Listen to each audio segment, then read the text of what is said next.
Assalamualaikum warahmatullahi wabarakatuh.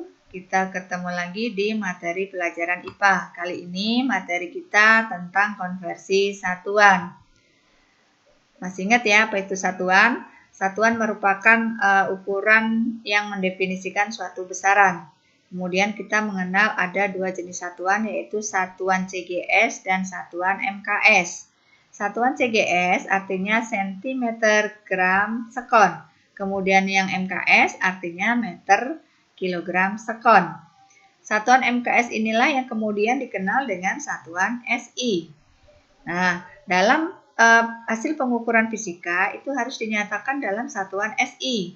Contoh, ketika dapat satuannya kilometer per jam, maka harus kita konversi ke dalam satuan SI-nya, yaitu meter per sekon. Jadi, apa itu konversi satuan?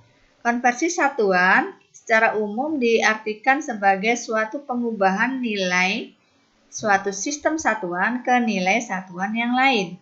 Kemudian konversi satuan ini tidak pernah mengubah nilai dari suatu besaran. Ketika kita melakukan suatu konversi satuan, maka biasanya digunakan faktor konversi atau menggunakan tangga konversi. Nah, di sini nanti yang akan kita bahas ada 6 konversi satuan. Yang pertama yaitu konversi satuan massa, kemudian konversi satuan panjang, konversi satuan luas, konversi satuan volume, konversi satuan massa jenis, dan konversi satuan kecepatan. Kita mulai dari yang pertama yaitu konversi satuan massa. Perhatikan tangga konversi berikut. Tentunya ini tidak asing lagi ya, karena kalian sudah sering menggunakan tangga konversi ini. Pada prinsipnya bagaimana konversinya? Yaitu ketika turun satu tangga maka dikalikan dengan nilai 10 atau 10 pangkat 1. Begitu pula sebaliknya, ketika naik satu tangga maka dibagi dengan 10. Sudah tidak asing lagi ya. Kita lanjut saja ke konversi satuan yang kedua, yaitu konversi satuan panjang. Ini juga sama dengan konversi satuan massa, tidak asing lagi. Tentunya ketika turun satu tangga dikalikan 10, naik satu tangga dibagi 10. Yang membedakan adalah nilai satuannya. Ini. Nah, kemudian kita lanjut saja ke konversi satuan yang ketiga, yaitu konversi satuan luas, di mana satuannya dalam persegi. Ini pada prinsipnya sama dengan konversi yang sebelumnya, hanya bedanya ketika turun satu tangga maka dikalikan 10 pangkat 2. Ketika turun 2 tangga maka dikalikan 10 pangkat 4. Begitu pula seterusnya. Dan begitu pula sebaliknya. Kita langsung saja lihat contoh konversinya. Contoh yang pertama kita lihat. Nyatakan luas 5 km persegi dalam satuan meter persegi. Langkah pertama kita tentukan dulu satuan asalnya yaitu dalam kilometer persegi. Kemudian akan dikonversi ke satuan meter persegi. Berarti ini turun sebanyak 3 tangga. Karena turun 3 tangga maka kita ketahui 1 km persegi itu nilainya sama dengan 10 pangkat 6. Karena 3 tangga tadi. Sehingga kita dapatkan 5 km persegi itu sama dengan 5 kali 10 pangkat 6 meter persegi. Jadi didapatkan nilainya 5 juta meter persegi. Nah, kemudian contoh yang kedua. Konversikan luas 100.000 cm persegi ke dalam satuan meter persegi. Ini juga sama prinsipnya. Kita hitung dari cm persegi ke meter persegi berarti naik 2 tangga. Karena naik 2 tangga, maka kita dapatkan 1 cm persegi sama dengan 1/10.000 meter persegi.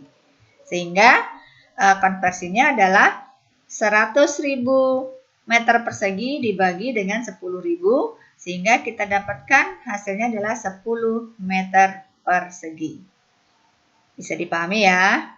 Baik, kita lanjut konversi yang berikutnya yaitu satuan volume, di mana satuannya dalam kubik. Ini juga sama dengan konversi satuan luas, hanya membedakannya adalah ketika turun satu tangga harus dikali dengan 10 pangkat 3, sedangkan naik satu tangga dibagi dengan 10 pangkat 3 dan seterusnya. Hanya satu yang perlu diingat, di sini ada satuan volume yang lain yaitu dalam liter. Nah, ini kesetaraannya adalah 1 desimeter kubik sama dengan 1 liter atau 1 cm kubik sama dengan 1 ml sama dengan 1 cc. Baik, kita lihat ke contoh konversinya. Contoh pertama. Nyatakan volume 7 km kubik dalam satuan meter kubik. Berarti kita tentukan dari kilometer kubik ke meter kubik turun 3 tangga. Maka nilai konversinya sama dengan 10 pangkat 9. Jadi 7 km kubik sama dengan 7 kali 10 pangkat 9 meter kubik, sehingga sama dengan 7 miliar meter kubik. Contoh yang kedua, konversikan volume 1 juta milimeter kubik ke dalam satuan liter. Tadi diketahui bahwa 1 desimeter kubik sama dengan 1 liter, sehingga hasil konversinya adalah sama dengan 1 juta milimeter kubik itu sama dengan 1 desimeter kubik, atau sama dengan 1 liter. Baik, sampai sini bisa dipahami ya. Langsung lagi kita lanjut ke konversi yang berikutnya, yaitu konversi satuan massa jenis. Dalam satuan SI atau satuan MKS, massa jenis dinyatakan dalam kilogram per meter kubik. Sedangkan dalam satuan CGS, dalam gram per sentimeter kubik. Bagaimana cara konversinya? Kita akan lihat. 1 gram per sentimeter kubik, ini kita konversi ke dalam kilogram per meter kubik. Kita ketahui 1 gram itu sama dengan 1/1000 atau 1 kali 10 pangkat min 3.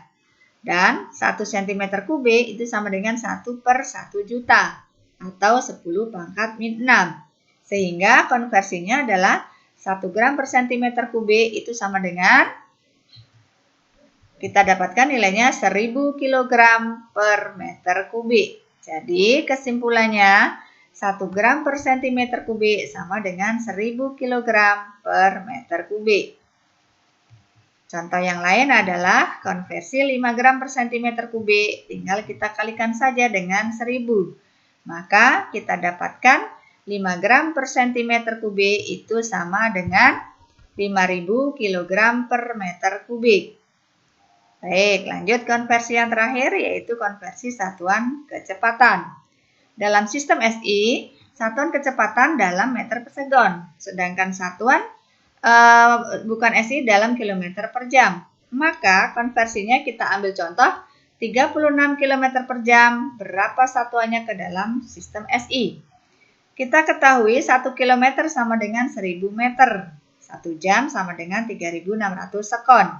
Jadi konversinya kita dapatkan 36 km menjadi 36.000 meter, kemudian 1 jam dikonversi menjadi 3.600 sekon, sehingga kita bagi nilainya didapatkan 10 meter per sekon. Jadi kesimpulannya 36 km per jam itu sama dengan 10 meter per sekon. Contoh yang kedua. Misal 90 km per jam dikonversikan ke meter per sekon. Kita konversikan 90 km sama dengan 90.000 meter. Sedangkan 1 jam konversinya adalah 3.600 sekon. Maka kita dapatkan nilainya adalah 25 meter per sekon. Sehingga kesimpulannya 90 km per jam nilainya sama dengan 25 meter per sekon. Baik, sampai di sini bisa dipahami ya. Itu tadi ulasan kita mengenai konversi satuan. Mudah-mudahan bisa dipahami. Cukup sekian materi kita untuk konversi satuan. Saya akhiri. Wassalamualaikum warahmatullahi wabarakatuh.